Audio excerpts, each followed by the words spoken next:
holy moly, ravioli. This is the Insta360 X4. It's the newest 360 action camera on the market. Let's see if it's worth your hard-earned dollars. Don't you dare.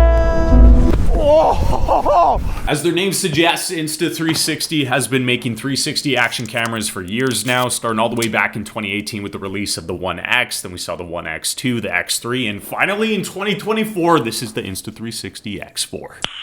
Nice. Even if you don't have 20/20 vision, you'll definitely notice some design changes on the Insta360 X4 versus the last iteration, the X3. The X4 is still encaged in that durable and waterproof housing that proved to be sufficient in the X3. However, this year they did everybody a solid and included removable lens guards with the camera in case you want that added level of protection. Insta360 also makes a better version of these lens guards. They're made with tempered glass, so if you're looking for something more scratch resistant and transparent, it could definitely be a decent option. Also new for this year, the X4 does get a larger touchscreen, plus it is made with Gorilla Glass, so it's going to be a little bit tougher than the X3. You also probably noticed the X4 overall is the larger camera, but that's primarily because of the larger battery, 67% more recording runtime, kind of big. Boom. And lastly, we have some perforated stripes on one of the camera's sides. This isn't only for aesthetics. Apparently it helps with heat dissipation, which is important because this thing is capable of shooting at 8K.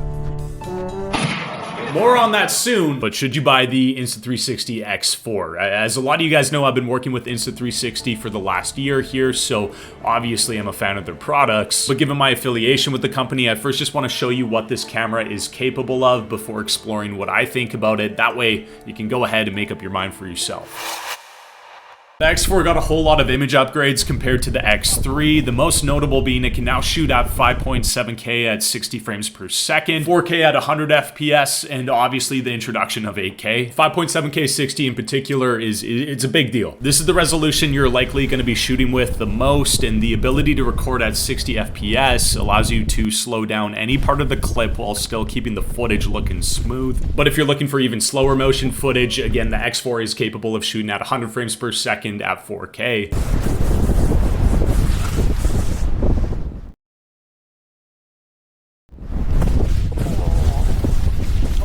And then we got to talk about this 8K. When I first saw this was an option, I kind of thought to myself, why? You know, people are still in the process of transitioning to 4K panels, let alone 8K. But after testing it out for a couple of weeks, even when you shoot at 8K and downscale the export size to 5.7K or 4K, you can notice a difference in the shot's overall quality. It's definitely not a massive difference, but in the case for my ski footage, the 8K footage captured a lot more detail in the terrain, like ruts in the snow, instead of the X3 that would usually blend all of that together into one smooth surface. All that sweet Mother Nature in the foreground and background was more defined. Ultimately, it did create a more immersive shot, but it was a very slight difference to my eyes. My eyes aren't great though. I mean, I'm wearing glasses. I don't know if that has anything to do with it, but I'm likely just going to stick to 5.7K at 60 for that buttery smooth frame rate. Oh, keep it going. The X4 also brought improvements to Me Mode. If you remember from the X3, Me Mode will automatically keep the subject centered in the shot, meaning you don't have to manually reframe your footage after you're done filming. The X4 now supports 4K 30 and 2.7K 120 with Me Mode enabled. Like its predecessors, the X4 can be used with a load of different mounts and accessories that can get you different shots for different applications. In the past, for my skiing and MTB videos, you guys have seen me primarily stick to the invisible selfie stick, the 3-meter selfie stick, the chest mount, the unicorn mount, and my all-time favorite, just the straight-up helmet mount. Off into the donkey.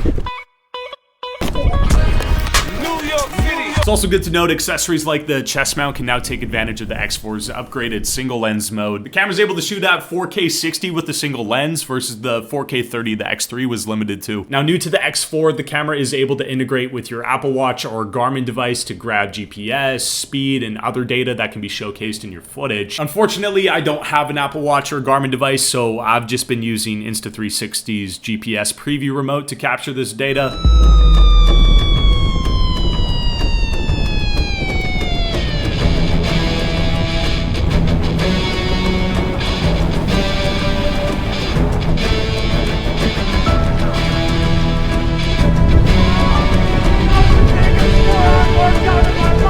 Also pretty stoked on their bullet time mode and accessory. They've improved that mode on the X4. You can now shoot at 5.7K 120 versus the 4K 120 that the X3 was limited to.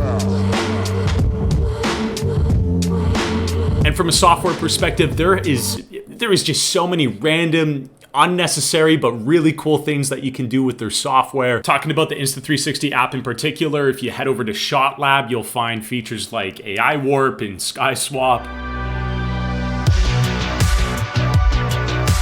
They also made some considerable improvements to the editing software within their app. Now, when you go into the app and open up one of your clips, you'll be given 3 different options at the top of your screen that allow you to reframe and edit your footage in different ways. The AI option is going to analyze your entire piece of footage and automatically create a bucket full of different clips for you to choose from. Choose your favorite clip, export it straight to your phone, or take it to Insta360's editor to add some elements. Make the clip a little bit shorter, add in some music, maybe something a little bit soft.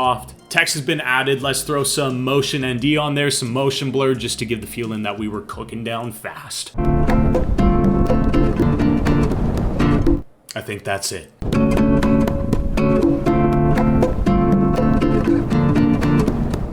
Now, if you want more control reframing your clip, you can use the quick option. With quick, you can reframe your shot by physically moving your phone around, swiping the phone screen, using the virtual joystick, or tracking a subject of your choosing. It has come down quite a bit in the past month here. But if you still want that full hands-on approach of manually adding keyframes to your clip, you can use the Pro option to get a more customized edit.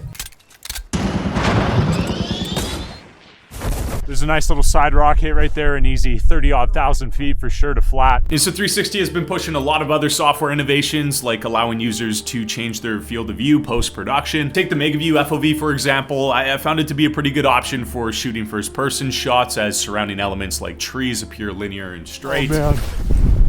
Oh, whoa!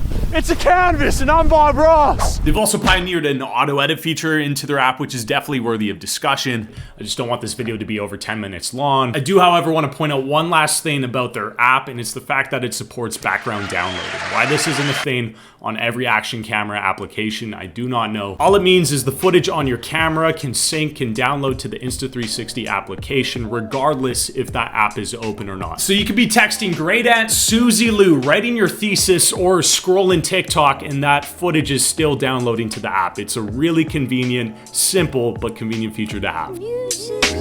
As you would expect from a flagship action camera, the X4 is very easy to use. The onboard software and menus are intuitive and easy to navigate. The large touchscreen is responsive and great to rip around with for those like myself who have bigger thumbs. Insta360 has also included both voice and gesture control, which is actually pretty convenient when you're using a mount where the camera is out of reach. Just say start recording. You can also customize the menu and the Q button on the X4 to perform a variety of different functions, like switching the lens or switching modes. Overall, the camera and its software is very easy, very intuitive to use. It's what you would expect from a flagship action camera. So is the X4 worth the cash? I was honestly pretty surprised when they released this thing. They released it a little bit earlier than that traditional 2-year cycle they've been releasing their 360 cameras on. Also, I was more than content with the X3. I didn't really see the need for an upgrade. But after using this thing pretty heavily over the last 2 weeks, I think it is worth purchasing if you're looking for the best of the best 360 camera on the market. You can kind of think of the X3 to be the iPhone and the X4 to be the iPhone Pro. Some people don't need pro level performance and rather save some dollars with the entry-level phone. For others like myself who use these products to make a living or just on a personal level want to create higher content quality, I think the bigger price tag on the iPhone Pro or the X4 in this case makes sense. I think it's justified. And in my opinion, the 5.7K 60 and that gigantic near 2300 milliamp hour battery is enough to justify the price difference between the X3 and the X4 for my needs.